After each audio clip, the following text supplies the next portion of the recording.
vendre, mais plutôt vous parler de notre aventure et notre positionnement qui est particulier, qui est vraiment sur le sur-mesure. Donc nous construisons à peu près 3 programmes aujourd'hui par semaine, qui sont alors au début initialement surtout pour des groupes et à l'international. Et puis, petit à petit, des ETI, des PME, on s'ouvre de plus en plus. On a industrialisé, mutualisé aussi des demandes de clients de manière à pouvoir être beaucoup plus abordable et pouvoir former des équipes de 100 personnes maintenant avec du sur-mesure. Donc, vous voyez quelques réalisations en 3D, 2D, bande dessinée. J'ai écouté la fin de Nouma tout à l'heure et je suis pleinement aligné alors avec un positionnement, moi, qui est différent, qui est vraiment en construction sur mesure, mais je crois et j'insiste vraiment sur cette dimension du collaborative learning, de l'adaptive learning aussi, mais cette dimension collaborative, elle est essentielle. À chaque réalisation, nous, c'est un énorme carton, et il est tellement plus facile de se former entre nous que de suivre une formation, et on soigne des choses qui sont des problèmes de manque de reconnaissance, etc., d'efficacité. On l'a fait dans une enseigne de grande distribution où les directeurs de magasins entre eux se donnent des conseils. Et il est parfois, quand vous avez 300 collaborateurs à qui vous devez annoncer que vous ne pouvez pas les augmenter cette année ou l'année prochaine pour les EAE, et que comment il va y avoir des tensions sociales, ça va être compliqué, comment j'annonce tout ça. C'est compliqué face à ce type de difficultés. Et finalement, c'est beaucoup plus facile de donner des conseils à Michel, qui est aussi directeur de supermarché, et qui a cette même problématique. C'est beaucoup plus facile de le conseiller et de finalement comprendre et d'apprendre avec lui en le conseillant que de voir les solutions de son propre problème. Et donc c'est un cercle extrêmement vertueux. Effectivement, même la reconnaissance, la valorisation, les récompenses qui sont gagnées à travers les outils font qu'on n'a pas besoin de récompenser financièrement ces acteurs-là. Mais on a des avancées dans le jeu vidéo qui sont phénoménales. Il est facile de jouer à Mario Kart avec ses copains ou en famille ou avec des gens qui sont connectés. Et le e-learning reste très souvent sur ma plateforme LMS, c'est tel compte, voilà mes scores, voilà mes résultats. Et c'est vraiment dommage parce que toute la technologie le permet vraiment aujourd'hui de pouvoir sortir. Donc c'est vrai qu'on a aujourd'hui, il y a 11% de nos productions qui sont basées sur ce... C'est très dommage et pour moi il y a un énorme progrès là-dessus.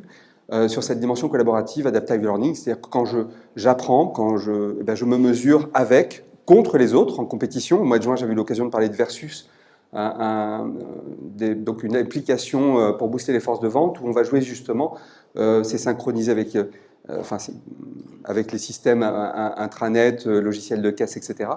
Et qui permet de voir les ventes, les résultats réels terrain, et en même temps de pouvoir jouer contre ou avec d'autres magasins ou avec d'autres collaborateurs. Donc ça, c'est vraiment des choses qui pour nous sont des choses vraiment en train de se développer.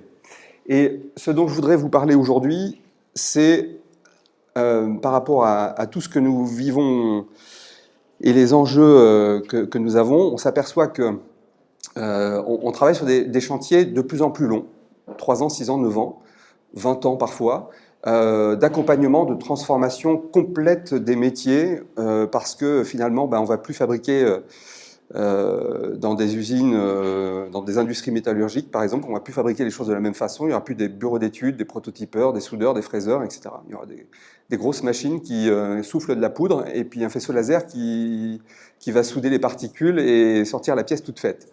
Donc il y a de vraies transformations et il va falloir former les écoles, les ingénieurs à ces nouveaux métiers. Il va falloir donner de la mobilité à tous ces collaborateurs, développer leurs soft skills pour qu'ils puissent s'adapter à tout ça. On va parler de power skills aujourd'hui. Et finalement, c'est l'essentiel de ce que nous avons fait cette année. L'essentiel de notre activité, beaucoup aussi sur l'onboarding et le développement comme ça de ces compétences humaines par rapport au développement technologie des machines et de ces vraies transformations. Et les humains, ils sont un peu coincés dans un contexte où finalement on est hyper sollicité, on a énormément d'informations, plein. On a en même temps un besoin de productivité qui est sans cesse croissant, il faut toujours faire plus, etc. Je pense que qui n'est pas du tout saturé dans sa journée, n'a pas trop de mails, etc. Je ne suis pas sûr que beaucoup lèvent la main. Et puis en même temps, il faut de l'information et il la faut au bon moment, il la faut immédiatement la plupart du temps, et en même temps, tout ce qui va être comportemental, par exemple, ça doit être vraiment ancré de manière à pouvoir vraiment changer, faire évoluer, progresser. Si je vous fais une jolie formation là de 15 minutes sur l'éthique, vous allez tous trouver ça formidable, etc. Mais ça ne fera pas de vous des gens qui respectent l'éthique grâce à cette formation. Donc comment est-ce qu'on transforme et qu'on ancre vraiment cela dans la durée? Donc face à tous ces défis-là, on a fait beaucoup de choses inspirées du jeu et de la simulation 3D, où on va jouer, on va mettre en situation, on va s'entraîner, on va répéter, on va se tromper, on a beaucoup à apprendre en se trompant, et on va mettre en application de manière très concrète. Et donc je vais vous présenter un programme qui s'est appelé IF Simulation chez nous. C'est aujourd'hui en France 10%, un peu plus de 10% des infirmières qui s'entraînent avec cet outil. Et puis à peu près 1 million de personnes dans le monde, surtout au continent nord-américain. Donc l'idée à travers ce moteur, c'est vraiment plutôt inspiré du jeu vidéo. Et c'est la capacité de pouvoir être totalement libre. C'est-à-dire qu'on ne va pas t'apprendre à te laver les mains ou à vérifier tel médicament, mais on va vraiment vivre l'aventure où il y a toutes les consignes qui peuvent arriver, les urgences, les impondérables.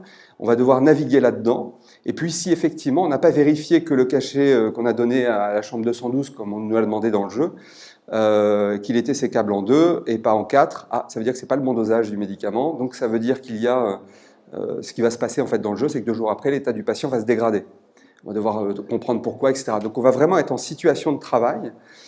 Et pour fabriquer tout ça, on l'a vraiment, je vais vous montrer en même temps un petit extrait.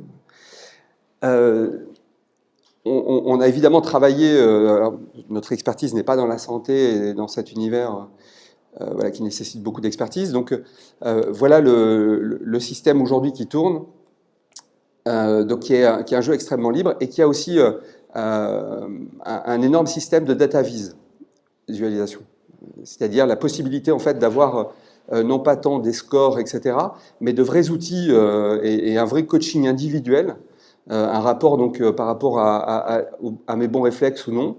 Donc là, on va voir l'aventure de donc là, l'apprenant qui va aller consulter le dossier patient parce qu'on lui a demandé de faire quelque chose, il va quand même faire une vérification, etc.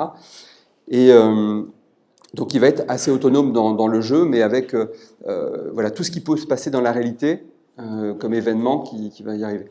Le formateur, lui, il a la main pour pouvoir déclencher de nouvelles épreuves, aller plus loin, piéger une équipe ou des personnes. Et puis, il va avoir des analyses macro et micro qui lui permettent de se dire, là, il y a quand même 70% de ton équipe d'infirmières qui se trompe sur telle partie ou qui n'est pas assez vigilante là-dessus. On te recommande de retravailler ça.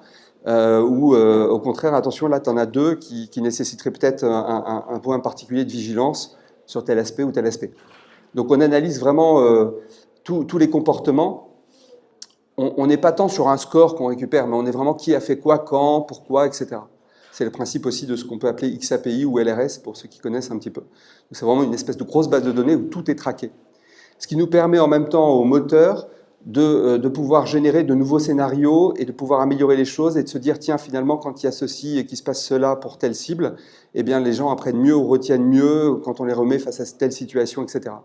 Donc c'est un énorme moteur, en fait, mais qui n'est pas accessible aujourd'hui, qui n'a pas vocation à court terme à l'être, un outil de conception qui n'a pas vocation à être commercialisé, mais par contre, récupérer ce moteur pour pouvoir l'adapter à de nouveaux scénarios et de nouveaux environnements de travail, ça c'est notre défi de cette année. Donc aujourd'hui tout est interfacé avec Facebook, avec Google, etc. On a énormément d'API qui nous permettent d'avoir vraiment tout un écosystème d'apprentissage. On est des fervents défenseurs aussi de l'apprentissage, du digital learning au sens large, très ouvert, du transmédia, et on sait qu'aujourd'hui la mémorisation par exemple, va être renforcée si on a des affiches de la réalité virtuelle, des parcours avec du présentiel, des quiz tous les jours, du micro-learning, etc. Mais c'est ces parcours assez complets, avec des modalités complètement différentes qui vont renforcer l'apprentissage. Donc voilà un petit peu ce produit et des extraits de la data visualisation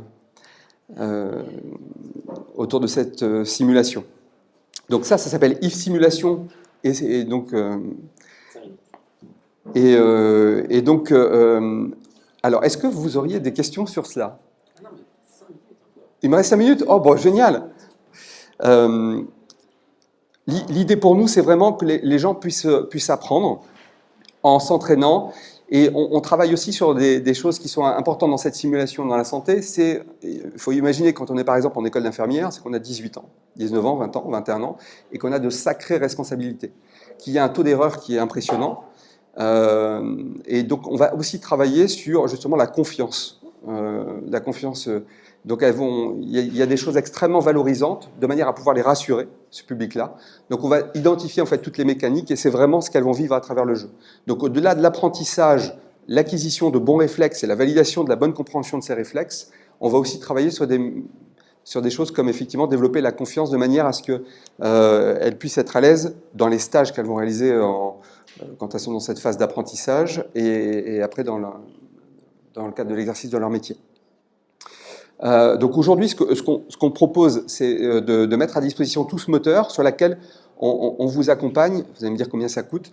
Et bien, on vous accompagne dans son déploiement. Aujourd'hui, je n'ai pas trouvé de solution par rapport à tous les outils ou les solutions qui peuvent exister pour remplacer en fait un scénariste, un concepteur pédagogique, un rédacteur pédagogique, un ingénieur de formation, un ingénieur pédagogique. C'est des métiers très différents, mais qui font que ça fonctionne. Aujourd'hui, tous les groupes qu'on accompagne sur des outils ou des solutions, soit les solutions toutes faites, effectivement, quand on est gros, ça ne s'adapte pas parce qu'il faut que ça s'interface avec ceci. Ah oui, mais nous, c'est bleu. Oui, mais nous, ils ont des casques blancs et pas jaunes, ou etc.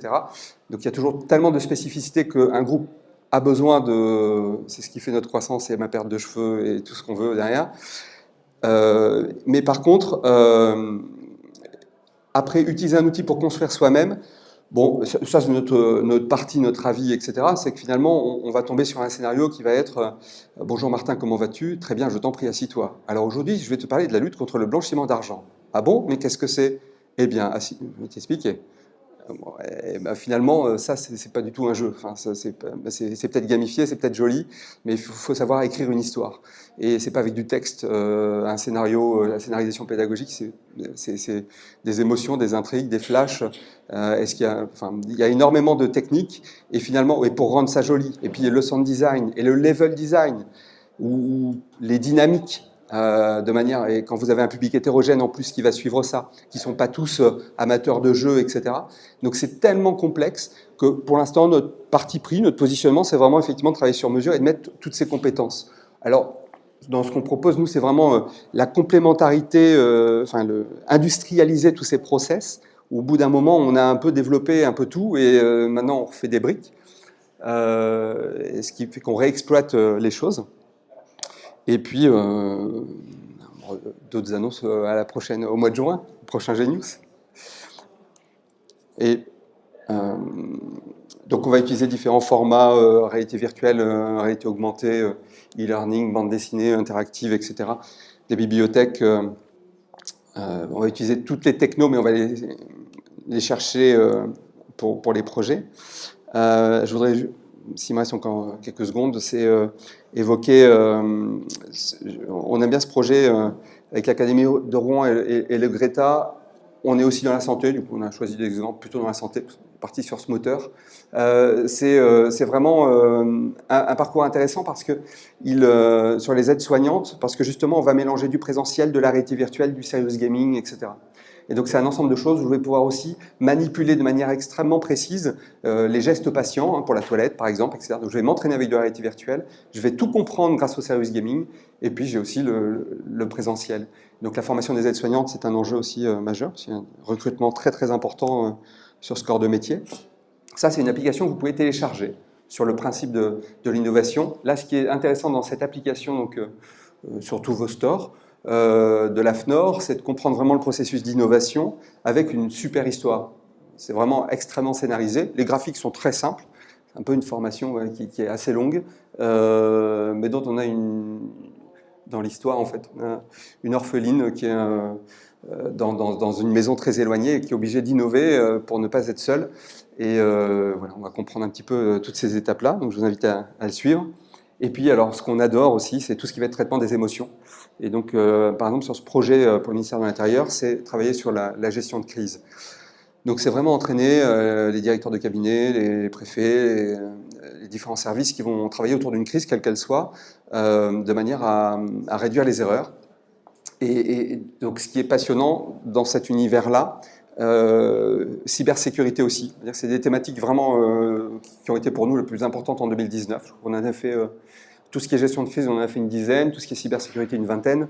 C'est vraiment des choses assez importantes sur cette année. Et l'idée, c'était de pouvoir, au-delà de maîtriser les process, c'est de pouvoir gérer les aléas. Et en fait, quand il y a une crise ou un problème, etc., il y a le stress, il y a les émotions, il y a tout ce qui n'est pas prévu. Et pouvoir s'entraîner avec cela. Merci pour votre écoute. Est-ce qu'il y a un temps de questions ou pas? Non? C'est terminé. Merci.